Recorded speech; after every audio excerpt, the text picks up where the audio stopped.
Assalamualaikum warahmatullahi wabarakatuh. Kami dari kelompok 4 akan mempresentasikan tentang Al-Quran sebagai sumber utama ajaran agama Islam. Saya Destia Renisa Fitri dengan NIM 205121043 dengan rekan saya Ninda Febriana Agustina dengan NIM 20512121057. Nah, di sini kami akan membawakan subindikator CPMK. Nah, yang pertama itu mengenai menjelaskan makna fungsi dan keistimewaan Al-Quran. Yang kedua itu ada mengidentifikasi ayat-ayat Al-Quran sesuai dengan profesinya. Yang ketiga itu ada menyingkapi keagamaan dan penafsiran Al-Quran. Dan yang terakhir itu menerapkan nilai-nilai Al-Quran sebagai sumber nilai dan landasan berpikir dan berperilaku dalam ilmu dan profesi yang ditekuni. Yang pertama itu ada makna Al-Quran. Apa sih Al-Quran itu? Al-Quran adalah kitab suci yang diwahyukan oleh Allah Subhanahu wa taala kepada Nabi Muhammad SAW sebagai rahmat dan petunjuk bagi manusia untuk hidup dan kehidupannya. Nah, Al-Quran itu secara bahasa artinya bacaan. Nah, dapat kita lihat dalam surat Al-Qa'imah surat ke-75 ayat 17-18. Inna 'alaina jam'ahu wa qur'ana fa idza qara'nahu fattabi' qur'ana. Sedangkan pengertian Al-Qurannya sendiri adalah firman Allah SWT yang diturunkan kepada Nabi Muhammad SAW dengan perantara malaikat Jibril dengan pelafalan bahasa Arab. Nah, untuk menjadi undangan-undangan dan petunjuk bagi manusia. Nah, serta menjadi sarana pendekatan diri dan ibadah kepada Allah SWT. Nah, surat Al-Quran ini diawali dengan surat Al-Fatihah dan diakhiri dengan surat An-Nas yang disampaikan secara generasi ke generasi. Dalam Al-Quran, Allah SWT menyebutkan ada beberapa kata yang semakna dengan Al-Quran. Yang pertama itu ada Al-Furqan. Apa sih Al-Furqan itu? Al-Furqan adalah pembeda. Nah, yaitu mampu membedakan mana hak dan batil. Yang kedua itu ada Alkitab. Alkitab itu artinya tulisan. Nah, yakni tulisan dalam lembaran-lembaran. Yang ketiga itu ada Azikru. Azikru itu artinya peringatan. Nah, yakni sebagai peringatan dari Allah SWT kepada manusia. Kedua itu ada fungsi dan kedudukan Al-Quran. Nah, Al-Quran itu sebagai sumber utama dalam ajaran agama Islam yang memiliki fungsi. Yang pertama itu ada petunjuk dan pedoman hidup. Maksudnya tuh berfungsi sebagai petunjuk dan pedoman hidup manusia untuk meraih keselamatan dan kebahagiaan dunia akhirat. Yang kedua itu ada solusi problematika kehidupan, berfungsi untuk memberikan solusi atau jalan keluar terhadap berbagai problematika yang dihadapi umat muslim. Nah, yang ketiga itu ada otoritas hukum tertinggi. Nah, maksudnya tuh sebagai otoritas hukum tertinggi untuk memutuskan sengketa atau perselisihan dalam peradilan. Nah, yang keempat itu ada korektor dan penyempurna kitab-kitab sebelumnya. Nah, berfungsi sebagai korektor dan penyempurnaan kitab-kitab yang sebelumnya Allah keluarkan.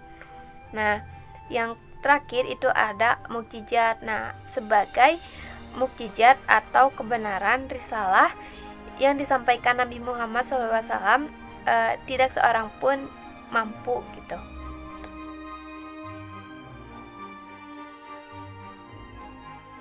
Nah, menurut etimologi ajaran agama Islam, mukjizat itu adalah suatu peristiwa luar biasa yang melalui seseorang yang mengaku nabi. Nah, sebagai bukti kenabiannya.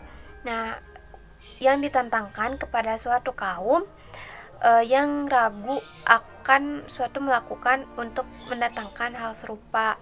Nah, namun mereka itu tidak mampu untuk melayani tantangan itu. Nah, atas dasar ini Allah Subhanahu wa taala mendatangkan suatu mukjizat kepada suatu kaum atau bangsa dalam konteks melemahkan atau menunjukkan ketidakmampuannya.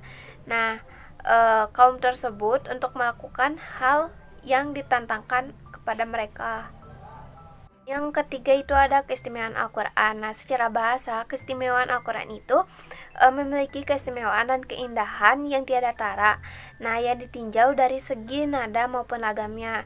Nah, pemilihan kata-katanya pun disusun menurut kandungan makna. Nah, Al-Quran juga memiliki keseimbangan redaksi yang mengagumkan. Nah, yang pertama itu ada keseimbangan antara jumlah bilangan kata dengan antonimnya. Nah, contohnya tuh seperti al-ahya artinya kehidupan dan al-maut artinya kematian. Nah, masing-masing memiliki jumlah kata sebanyak 145 kali. Yang kedua itu ada keseimbangan antara jumlah kata dengan sinonim atau makna yang dikandungnya. Nah, contohnya tuh seperti al-harts artinya membajak sawah dan az-ziraah artinya bertani. Nah, masing-masing memiliki jumlah kata sebanyak 14 kali. Nah, lalu yang kedua itu contohnya seperti al-azhar artinya nyata dan al-alaniah artinya juga nyata. Nah, sebanyak 16 kali. Nah, lalu ada juga al-ujub artinya membanggakan diri dan al-gurur artinya angkuh. Nah, memiliki jumlah kata sebanyak 27 kali. Nah, lalu yang ketiga itu ada keseimbangan antara jumlah bilangan kata dengan jumlah yang menunjuk kepada akibat. Nah, contohnya tuh seperti al-infaq artinya menafkahkan dan al-ridho artinya kerelaan. Nah, memiliki masing-masing kata sebanyak 73 kali. Nah, lalu ada al-bukh artinya kekikiran dan al-hasroh artinya penyesalan. Nah, masing-masing juga memiliki kata sebanyak 12 kali.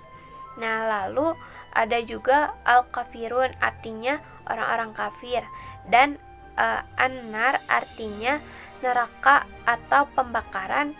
Masing-masing memiliki jumlah kata sebanyak 154 kali. Nah, lalu yang keempat itu ada keseimbangan antara jumlah bilangan kata dengan kata penyebab.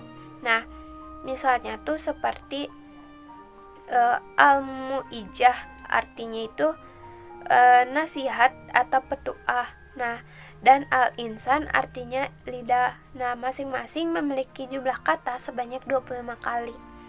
Nah, lalu ada juga al-isra artinya itu tawaran dan al-harb artinya perang. Nah, masing-masing itu memiliki jumlah kata sebanyak 6 kali. Nah, lalu ditemukan juga keseimbangan-keseimbangan yang khusus. Nah, contohnya tuh seperti yaum artinya hari. Nah, dalam bentuk tunggalnya tuh berjumlah sebanyak 365 kali, sebanyak jumlah hari dalam 1 tahun. Nah, sedangkan kata hari itu yang berjumlah jamak yang artinya ayam dan 2 yaitu artinya yaumaini, jumlah keseluruhannya tuh hanya 30. Nah, sejumlah hari-hari dalam 1 bulan. Nah, kemudian Al-Quran juga menjelaskan bahwa langit ada 7. Nah, dan penjelasannya itu dijelaskan diulangi sebanyak 7 kali.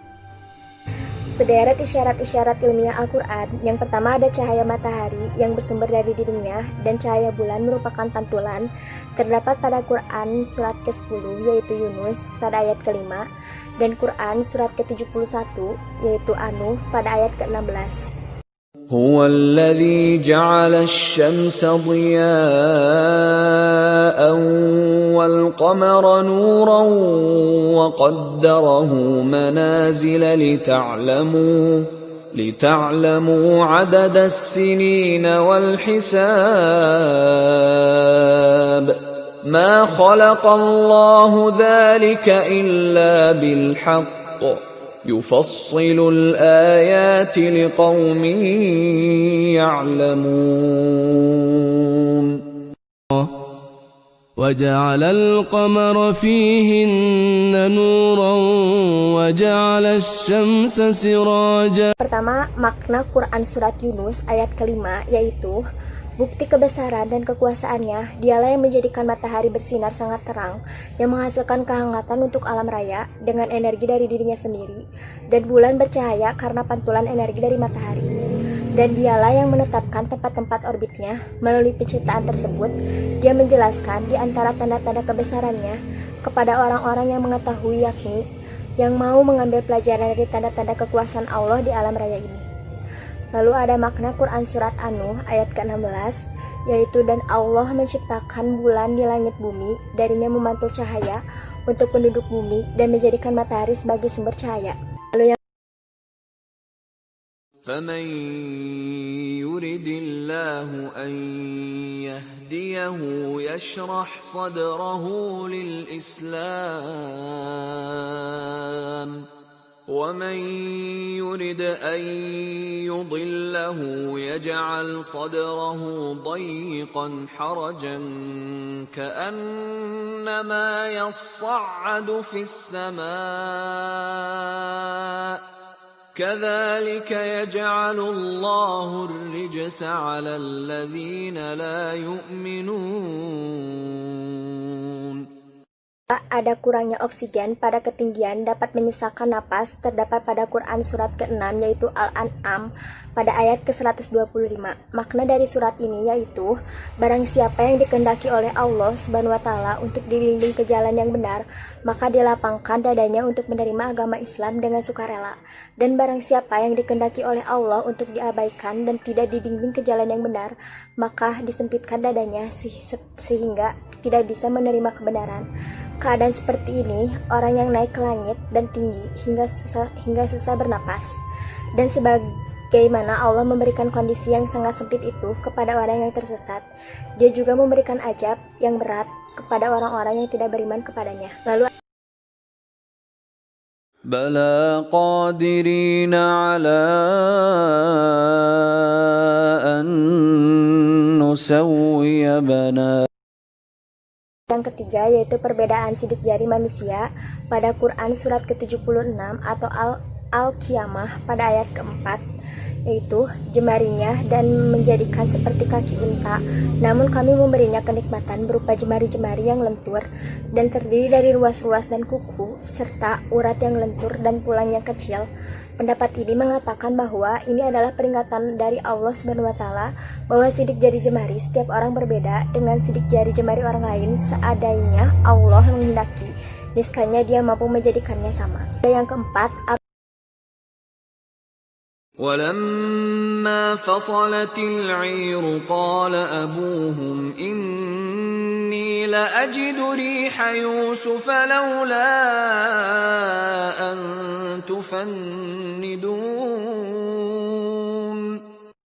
Yang keempat, aroma tubuh manusia yang berbeda-beda terdapat pada Quran surat ke-12 atau Yusuf pada ayat ke-94. Tatkala kafilah itu telah keluar dari negeri Mesir, berkata ayah mereka kepada anak-anak dan cucu-cucunya yang ada bersamanya, sesungguhnya aku mencium bau Yusuf. Bau itu tercium oleh Nabi Yakub karena dibawa oleh angin berkat kekuasaan Allah dari jarak perjalanan 3 hari atau 8 hari atau lebih dari itu. Sekiranya kalian tidak menuduhku sebagai orang yang lemah akalnya, maka niscaya kalian akan membenarkan aku. والوالدات يرضعن أولادهن حولين كاملين لمن أراد أن يتم الرضاعة وعلى المولود له رزقهن وكسوتهن بالمعروف لا تكلف نفس إلا وسعها لا تضار والدة بولدها ولا مولود له بولده وعلى الوارث مثل ذلك فإن أرادا فصالا عن تراض منهما وتشاور فلا جناح عليهما وإن أردتم أن تسترضعوا أولادكم فلا جناح عليكم إذا سلمتم ما آتيتم بالمعروف واتقوا الله واعلموا أن الله بما تعملون بصير. Yang kelima, ada masa penyusuan ideal dan masa kehamilan minimal pada Quran surat kedua atau Al-Baqarah pada ayat 233, yang artinya adalah ini adalah bimbingan dari Allah Ta'ala bagi para ibu supaya mereka menyusui anak-anaknya dengan sempurna, yaitu 2 tahun penuh, dan setelah itu tidak ada lagi penyusuan. Oleh karena itu Allah Ta'ala berfirman, liman arada ayu timar rodal atala, yaitu bagi yang ingin menyempurnakan penyusuan. Kebanyakan para iman berpendapat bahwa tidak diharamkan penyusuan yang kurang dari 2 tahun. Jadi apabila ada bayi yang berusia lebih dari 2 tahun masih menyusui, maka yang demikian itu tidak diharamkan. Di sini terdapat ayat-ayat yang berkaitan dengan profesi, yaitu ada perintah kerja dan orientasi kerja. Yang pertama ada perintah kerja, terdapat dalam surat At-Taubah ayat 105, yang memiliki makna bahwa manusia diseru untuk bekerja dalam kebaikan atau beramal soleh, bahwa Allah Subhanahu wa Ta'ala, Rasulullah Shallallahu Alaihi Wasallam, juga kaum mukmin akan menjadi saksi atas amal soleh tersebut di hari penghisapan. Lalu yang kedua terdapat dalam surat Az-Zariyat ayat 56, yang memiliki makna bahwa semua makhluk Allah termasuk jin dan manusia diciptakan oleh Allah Subhanahu wa Ta'ala agar mereka mau mengabdi diri, taat, tunduk, serta menyembah hanya kepada Allah Subhanahu wa Ta'ala. Artinya, segala bentuk pekerjaan atau perbuatan bagi seorang muslim dilakukan dengan sadar dan tujuan yang jelas sebagai bentuk pengabdian kepada Allah Subhanahu wa Ta'ala. Lalu ada orientasi bekerja, terdapat dalam surat Al-Lail ayat keempat dan Al-Isra ayat ke-36. Dalam surat Al-Lail ayat keempat, yaitu usaha manusia itu berlainan, karena itu balasan berlainan pula. Lalu dalam surat Al-Isra ayat ke-36, dan janganlah kamu mengikuti apa yang kamu tidak punya pengetahuan tentangnya, sesungguhnya pendengaran, penglihatan, dan hati semua itu akan diminta pertanggungjawaban. Makna dari kedua ayat tersebut adalah, maka dalam menentukan posisi yang kita pilih, hendaklah kita pahami dahulu seberapa besar potensi yang kita miliki dan peluang yang dapat kita ambil sebelum kita menentukan atau memilih suatu pekerjaan ataupun profesi. Keragaman cara penafsiran Al-Quran dalam hasanah keilmuan Islam dikenal 2 macam at-tafsir, yaitu at-tafsir bil matsur dan at-tafsir bil arai. Tafsir bil matsur adalah upaya untuk menafsirkan Al-Quran dengan Al-Quran atau Al-Quran dengan sunnah Nabi, dan juga Al-Quran dengan pendapat atau penafsiran para sahabat Nabi dan tabi'in. Dinamai dengan bil matsur karena pada saat menafsirkan Al-Quran, maka seorang mufasir akan menelusuri berbagai jejak atau peninggalan masa lalu dari generasi sebelum mufasir sampai kepada Rasulullah SAW. Dalam perkembangannya dikenal dengan sebutan al-tafsil bir arai. Dalam tafsil bir arai ini, seorang mufasir menafsirkan ayat-ayat Al-Quran. Mereka menggunakan kemampuan istihad atau pemikiran, namun tidak melepaskan diri dari tafsir Al-Quran dengan Al-Quran atau dengan hadis. Di sini terdapat metode penafsiran yang dikenal, ada 4 metode penafsiran, yaitu yang pertama ijmali, yang kedua tahlili, yang ketiga muqorin, dan yang keempat maudhui. Yang pertama ada metode ijmali. Metode ijmali adalah metode yang paling awal muncul dan sudah digunakan sejak Rasulullah SAW dan para sahabat. Penafsiran dalam metode ijmali ini dilakukan dengan menafsirkan ayat secara ringkas dan menggunakan bahasa yang umum dan mudah dipahami. Lalu yang kedua ada metode tahlili. Metode ini adalah menafsirkan Al-Quran, akan menjelaskan kandungan ayat-ayat Al-Quran dari berbagai aspek, mulai dari aspek bahasa, asbab an-nuzul, musahanabah, dan aspek lainnya yang berhubungan dan memungkinkan. Penafsiran ini dilakukan dengan menggunakan sistematika mushaf Al-Quran yang berurutan dari awal hingga akhir ayat demi ayat. Lalu ada yang ketiga metode muqorin. Metode muqorin ini adalah metode yang digunakan oleh seorang mufasir dengan jalan yang melakukan perbandingan antara teks ayat-ayat Al-Quran yang mempunyai kesamaan atau kemiripan isi atau memiliki redaksi yang berbeda untuk kasus yang sama, atau ayat-ayat Al-Quran dengan hadis yang terlihat bertentangan. Lalu yang keempat ada metode maudhui. Metode maudhui ini atau tematik merupakan metode yang berbeda secara prinsip dengan metode ijmali dan tahlili. Dalam metode ini, seorang mufasir akan mengumpulkan ayat-ayat yang mengandung pengertian yang sama, selanjutnya melakukan kompromi antara makna, mencari persamaan dari ayat-ayat redaksinya terlihat bertentangan, menjelaskan ayat naksih dan maksuk, sehingga dapat ditemukan suatu kesamaan tanpa harus memaksakan sebagian ayat kepada makna-makna yang sebenarnya tidak tepat. Di sini terdapat corak-corak penafsiran. Yang pertama ada corak sastra bahasa. Corak sastra bahasa ini dalam penafsiran Al-Quran dilatar belakangi oleh mulainya menyebarnya Islam dan banyaknya orang-orang di luar Arab yang memeluk agama Islam. Lalu yang kedua ada corak fikih atau hukum. Dalam penafsiran Al-Quran ini dipengaruhi oleh berkembangnya ilmu fikih serta mulai terbentuknya mazhab-mazhab fikih. Lalu yang ketiga ada corak teologi atau filsafat.